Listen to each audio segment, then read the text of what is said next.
Antoine Lefebvre, bonjour, vous êtes le sénateur maire de Laon et à ce titre, vous voulez vous exprimer sur les élections législatives. Pourquoi?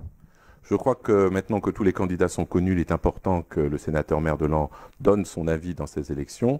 Et puis aussi, il est de mon devoir de remettre certaines choses en ordre, dire qui je soutiens et qui je ne soutiens pas. Alors justement, qui vous soutenez et qui vous soutenez pas? Alors dans cette campagne, avec beaucoup de force et de conviction, je soutiens Christophe Coulon pour ces législatives. Il est un élu très présent sur le terrain. Il a, depuis sa vice-présidence au Conseil régional, amplifié cette proximité avec des élus de tout horizon d'ailleurs. Et je crois que c'est important quand on veut relayer à Paris les préoccupations du terrain. Et Christophe a bien sûr toute ma confiance et celle de nombreux élus, nous le savons. Et qui vous soutenez pas alors? Alors, parmi je n'en soutiens qu'un, mais je veux quand même dans cette campagne, parce qu'une candidate m'a mis en cause, rectifier un certain nombre de choses. D'ailleurs, je m'interroge aujourd'hui sur son positionnement. Il s'agit bien sûr de la candidature d'Aude Bono. On ne sait plus très bien où elle est. Il y a des problèmes de cohérence et de sincérité, d'opportunisme aussi, car rejoindre M. Macron 5 jours avant le premier tour parce que les sondages sont favorables, c'est un peu léger. Elle aurait pu le faire depuis la création de ce mouvement En Marche un an auparavant, ça me paraît évident. Dites donc, vous n'êtes pas tendre avec la candidate Aude Bono qui est investie par La République En Marche, justement. J'ai plutôt du respect pour la démarche des marcheurs, justement, d'Emmanuel Macron. Et je me mets à la place des militants et sympathisants du mouvement En Marche, ici sur Laon. 3 comités existaient. Et finalement, ils se sont fait voler cette investiture avec une candidate imposée par M. Dosière, qui ne représente quand même pas le renouveau.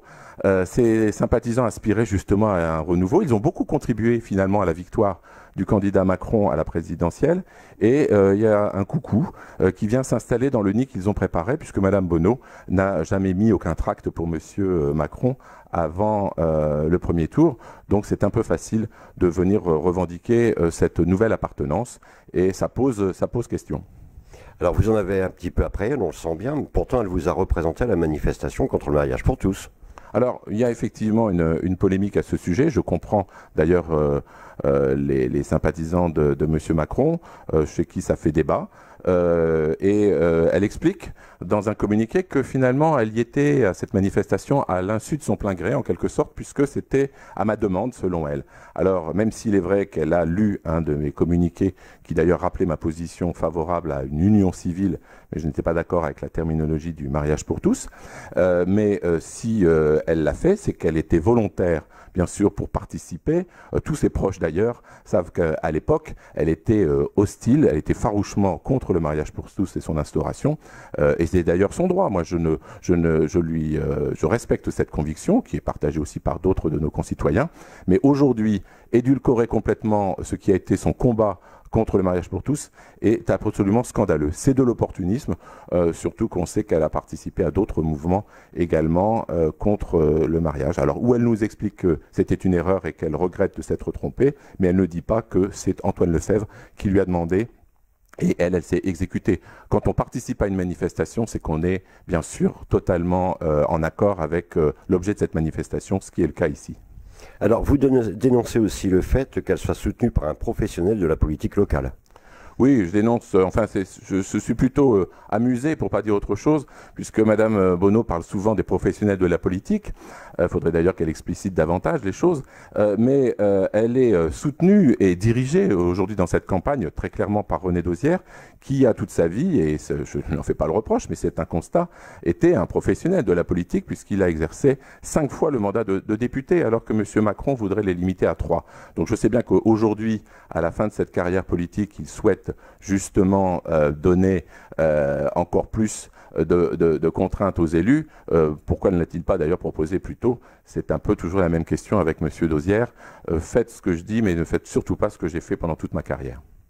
En fait, vous reprochez les postures et impostures de Bono. Voilà, Madame Bono a beaucoup des postures, et d'ailleurs je sais qu'elle se place déjà en victime, elle parle de calomnie, de complot. Jusqu'à maintenant, ni moi-même, ni mes proches ne nous sommes exprimés. Je constate que sur les réseaux sociaux, ce sont d'ailleurs des gens qui l'ont, à un moment donné, comme moi, soutenue et qu'elle trahit au fur et à mesure. Ils ont beaucoup d'amertume, je les comprends. Je comprends d'ailleurs toutes celles et ceux qui, comme moi, découvrent petit à petit le vrai visage de Madame Bonneau. Et c'est un peu dommage parce que quand on veut faire de la politique autrement, on ne reprend pas les vieilles méthodes, on met de la sincérité. C'est ce que nos concitoyens attendent. Et dans cette campagne, ce qui est important, c'est aussi, bien sûr, l'enjeu avec une poussée forte du Front National. Aujourd'hui, le seul qui peut empêcher l'arrivée d'un député FN dans la première circonscription, c'est Christophe Coulon. Madame Bonneau n'a fait que diviser. Elle a fait perdre son camp aux dernières cantonales. Là, elle apporte de la division. Elle n'apporte pas de solution. Et surtout, par quel élu elle est soutenue. Elle est contre moi-même et ma majorité municipale. Elle est contre la plupart des élus, en tout cas de la communauté d'agglo. Elle disait le plus grand mal du président Fricoteau, qui entre-temps est devenu président du département. Quant aux relations avec Xavier Bertrand, on sait qu'elles sont extrêmement mauvaises depuis qu'il n'en a pas voulu sur sa liste au régional. Donc là, aujourd'hui, je crois qu'elle veut absolument être députée, ça on l'a compris, elle a sillonné la campagne pour le dire. Mais aujourd'hui, quel est son projet? Est-ce qu'elle signera d'ailleurs, est-ce qu'elle voterait la loi d'habilitation sur les ordonnances, qui fait qu'elle se priverait elle-même de son pouvoir d'amender un texte qui est un comble pour un parlementaire, et surtout cette loi travail qui aura des répercussions ici sur cette circonscription, et donc il est important que vis-à-vis des Français, des électeurs de la circonscription, elle dise les choses, qu'elle dise aux syndicalistes ce qu'elle va faire sur ce point. C'est important. Être député de la première circonscription, c'est pas comme elle l'imagine une super conseillère départementale. Être élu de la nation, c'est prendre bien sûr ses responsabilités sur des textes majeurs. Et là-dessus, nous attendons encore beaucoup de réponses de Madame Bonneau sur le sujet. Alors ma dernière question, monsieur le sénateur-maire, en vous exprimant ainsi, est-ce que vous ne pensez pas faire aussi vous-même le jeu du Front National par la division? Non, parce que Madame Bonneau a choisi délibérément de quitter sa famille politique, de se mettre en retrait, alors que jusqu'à il y a peu, elle attendait encore justement un soutien des Républicains et de l'UDI. Je rappelle qu'elle était, tout comme moi d'ailleurs, dans le comité Juppé au début de la primaire. Elle était donc favorable à M. Juppé quand celui-ci était donné gagnant à la présidentielle. Quand M. Fillon a été désigné à la primaire, vainqueur de la primaire, elle s'est bien sûr ralliée à la candidature de M. Fillon parce qu'elle en attendait bien sûr l'investiture pour les législatives.